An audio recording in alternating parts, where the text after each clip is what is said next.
Day 247. My sisters. I stopped returning my calls. I'm slowly fading out.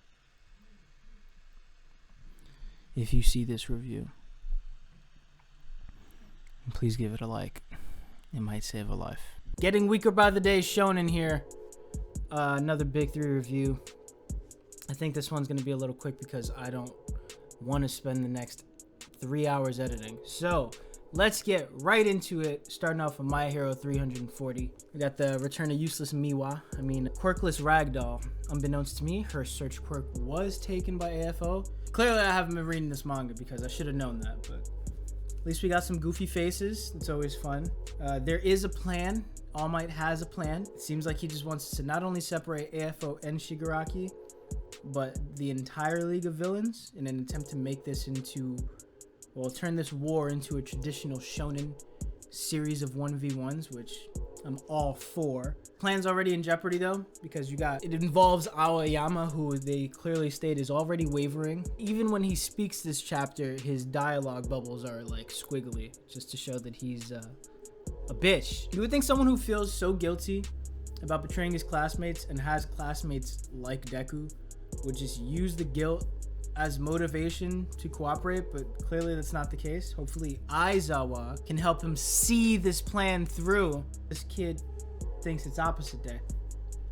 He's like, he literally says the more they believe in me, the more he doubts himself. Like, I don't get how that makes sense. Yeah, it doesn't seem like he's coming around towards the end of the chapter though. Like, he's still got a bit of a mental block to come over, but you know, at the very least, there's some hope. Always good to see Shinzo too. I forgot about that. Got a little Spider-Man pose out of him.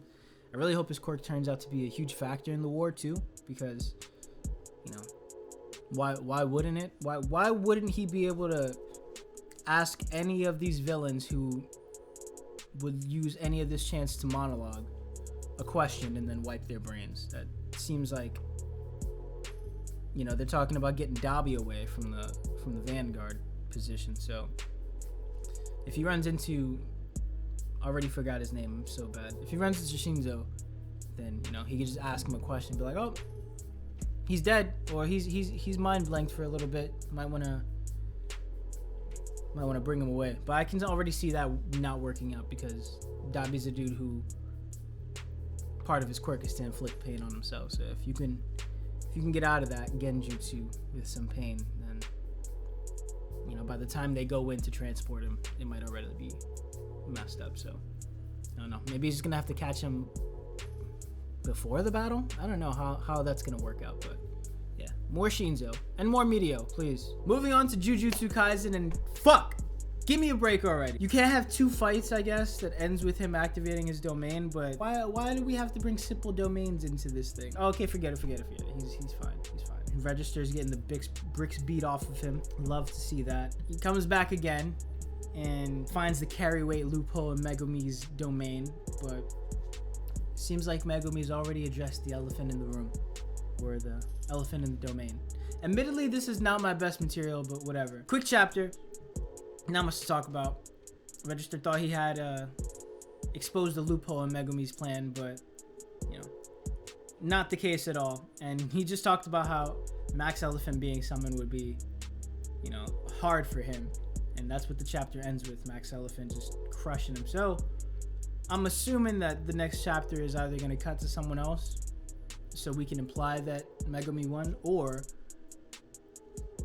you know, it'll start off with like, okay, so you're done, now give me your points type of thing. Like him holding Max Elephant on Register and, you know, just being like, I won't get him off of you until you give me your points. So hopefully it's a full win for Megumi, because it looked like a low diff, which is what I wanted, what I guessed. I had to avoid Twitter this whole week because clearly this One Piece chapter was hyped. So apparently we aren't getting a backstory on what happened with Germa and, you know, the aftermath of the whole cake escape. We're just gonna get the aftermath. We're not gonna get the whole plan, or unless, you know, this, you know, the sigh of relief that we see from Judge on the cover page is followed by him, you know, looking back on it. That would be good. I just don't get why they would show us them. I guess they're gonna go back to their kingdom and maybe we'll follow them, you know, turning the Germa 66 into something more wholesome. I don't know. It's really odd, but, you know, I'm still happy that we got a full chapter of Luffy versus Kaido, because that's kind of what I expected with, you know, Sanji and Zoro finishing their fights. I would hope that the next chapter would be just Luffy finishing his fight, which he doesn't. This is a full fight chapter, but far from over. Kaido's apparently his superpower is to get drunk and get stronger. So I think Oda kind of hinted or sort of took a jab at anyone who's talking about how if Luffy wins here, then this doesn't technically make him Yonko level. Because Luffy does talk about how, hey, you know, if you get drunk right now and I beat you, you can't use that as an excuse. And the panel above it is Kaido, you know, crying of laughter. I think that's Oda's way of joking with the community and being like, you know, this is a win. Luffy had time to go and get some meat in his system, and as you can clearly see, Kaido gets stronger when he's drunk. So now that Kaido's drinking right in front of Luffy, he's good to go. He's playing around. He's going through like a drunken depression. It's funny how like Luffy's just like, yo, dude, let's get back to fighting, and Luffy's actually the one who's trying to be serious for once. But yeah, turns out Kaido can change forms in this drunken state. Maybe he doesn't require the drunken state, but, you know, maybe the drunken state also activates the top-heavy version of this hybrid form. He also sounds like Luffy when he's talking about how he can't protect anything. Kind of sounds like Deku, too. Like, I can't protect a single person. But mainly, like, I like Luffy when he goes through that post-Marineford, post-Sabaody depression. So just good to see that they're very similar. I wonder if Kaido had a similar experience to that, because you know that he suffered a few defeats in his life. I wonder if we're going to get a flashback to any of, you know, his worst ones, which is probably going to be about rocks, right? If he was apprentice at the time and, you know, he saw his boy get taken down, that had to be like his lowest moment. That had to be, you know, from apprentice boy, cabin boy to, oh, now I got to become super strong because, you know, I was on the most powerful pirate crew and I was not able to contribute. I'm thinking. Because why else would he accept a devil fruit at that time? You know, this is just theorizing. But yeah, moving forward, you know, you can tell by the panel at the bottom that they're like on their last legs, but they've been on their last legs for the past 5 chapters, and I guess that's only a minute in the anime or in the manga, because I think last chapter we got another 5-minute mark. So we'll see. Maybe, I don't know if that's like, you know, a Frieza thing where no one understands how time works, or since the island has kind of stopped moving, people judge it by the distance and they're like, well, looks like we've got 5 minutes until we reach the capital, but they don't realize that the island's not really moving yet because it's shaking and it's on fire. There's so much more going on the island itself that they don't really notice that it's not getting any closer. Something else is getting closer. All right, we'll get to that in a bit. So it seems like Luffy's new move is an awakening, and it isn't like the rock gun, it's the rock in general. Like, it seems like his new series of Rio imbued attacks is gonna be called rock from now on. Like, anytime he uses Rio, we can assume that it'll be rock. But, you know, that's, I'm assuming, just Rio. I think the Conqueror's thing is we'll be able to see in base no matter what, which is what we got the clash, the headbutt. But I think anytime he uses rock, that has to be Rio infused. Shout out to Woden and all the color artists in the One Piece community. Yeah, we end this with the scene in Marijois, which I thought that this was going to be a cut to like the act. Like, we were going to really just in the middle of their fight, like act 4 starting. But no, it seems like we're just going to talk with the Gorosei for a second. And we end the chapter. I'm just going to say it now. Sawyer is officially having a party right now. I didn't see anyone else but Sawyer talking about how Zunisha's definitely in Wano or in the area, and you know, I had to go back and re-jog my memory as to why he thought that, and it seems like the reason was that Momo could see up there. It wasn't that Momo's voice of all things was just linking him to Luffy and Luffy's emotions. It was like, no, I can technically see everything that's happening there, and how else would he be able to see what's happening at the top of Onigashima without, you know, the biggest elephant island in the series? So Shout out to Sawyer. We had a bunch of theories during this arc, but the one that's really held true was Yamato having tits. No, it was Zunisha popping up, which was awesome to see. But yeah, as for what this means, I have no clue. Like, does this mean that the Straw Hats have an escape route? Like, they still need the Sunny. Unless, Zunisha just grabs the Sunny and then... I don't know, what Zunisha being here actually means for the Alliance other than... Yeah, like, just escape route. Like, clearly, Zunisha's gonna get rid of the Marine ships that we see. So maybe the CP0 thing won't really matter. Oh, I guess that also means Robin's protected. Unless she gets killed, which is definitely not happening, but... Unless she gets killed, the only other option for CP0 here is to take her away. Which they won't be able to do, because Zunisha's there, and as long as they see that Robin's been taken away, Zunisha can just easily be commanded to destroy the Marine ships. So, shout out to that plan. And initially, I thought that the Marines here were talking to the Gorosei, but it's clearly not the case. They're on the phone with each other. They're like relaying information to the other ships around, and so it means like the Gorosei talking here is a completely separate thing.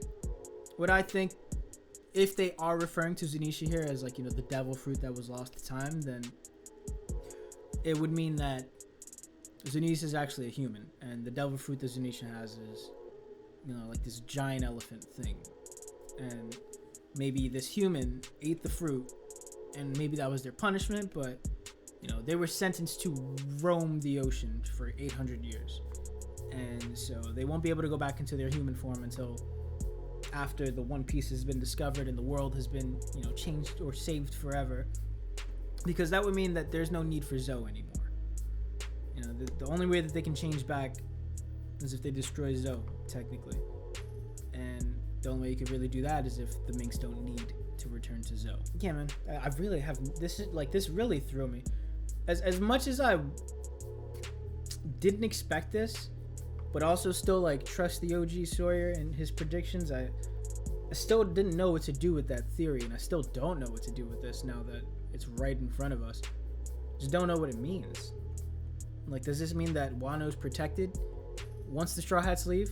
No fucking clue. So it's gonna have to see how it plays out. I hope the next chapter just continues on this. I hope that's not something that we see. Oh yeah, I forgot Marco was also hinting at the shadow thing. I'm looking at my notes now. Like, when Marco was on his way here, he was like, is that a shadow? So had to have been Zunisha. It's just like, damn, son. How does it get here? Does that mean, is it commanded to follow Momonosuke once he returns to Wano? I don't understand why Zunisha would be here unless commanded. And I haven't seen anything of Momonosuke commanding Zunisha, unless his moment when he declares his name in front of everyone on the execution stand was a thing that prompted, but there's no cue there, so you can't really assume that. Just wild to even think about how it popped up. As for what the Gorosei are talking about, I think it's Zunisha. I think there's no reason for them to put it back to back. Oda's really good at doing things like that and then tricking us. I see people theorizing that it's Toki Toki fruit. I don't know how that would be a special name. And they don't say anything because Oda's clearly smart and knows to give us a reveal while also creating another mystery. That's just his writing, his great writing. So, I don't know, man. Maybe Zunisha's an ancient weapon. It's capable of destroying islands for sure, but so is Pluton. But, I think Pluton is an actual ship at the end of the day. Unless Zunisha is technically a ship, because if you can have a whole island on it, then I guess you can treat it as a ship. I don't know. I think Pluton, when I think of Pluton, I think of something shooting a beam that can destroy an entire island, not a giant elephant who could just stamp on it. Hiding the fruit's name from the annals of history. I don't know. What do you think Zunisha means? I'm sure it's borrowed from mythology or a god or a spirit or some shit. Let's see if we can do a quick Google then. Zunisha's Arabic Muslim girl name and meaning of this name is gift of God. White Rose, very high. I think that's it. There you go. I think that's pretty much it. Like the first Google search is Gift of God, which we can only assume that the person who commanded this large elephant is God. Very high. Zunisha towers over everything. Like Zunisha, I think is bigger than the Grand Line. Has to be taller or as tall as the Red Line. Sorry, because both are described as like so high that you can't even see it. You can't even see the top when you look up. As for White Rose, maybe the whale tree that we see. Maybe that's the rose on top. I think that might be a stretch, clearly. But yeah, I think Gift of God and very high are just makes it really easy for me to crack this theory right here. And then Muslim girl, well, Zunisha does sound like a girl's name, but you don't want to assume because that is also the special name given to the fruit, so it could have nothing to do with anything. But I think, yeah, at the end of the day, Zunisha's going to turn back and it's going to be a woman. Or a person, at least. At the very least, it's going to be a human who ate a fruit. And will they be ancient at this time? Like, will they turn back to human and be fucking decrepit? Who knows? Either way, that's all I got. As always, One Piece takes up the brunt of this damn review because there's just so much to talk about. But my name's Weekly Shonen. Bye. Oh, sorry. Have a wonderful week. Go crazy, go crazy, crazy, go crazy, no crazy, no crazy,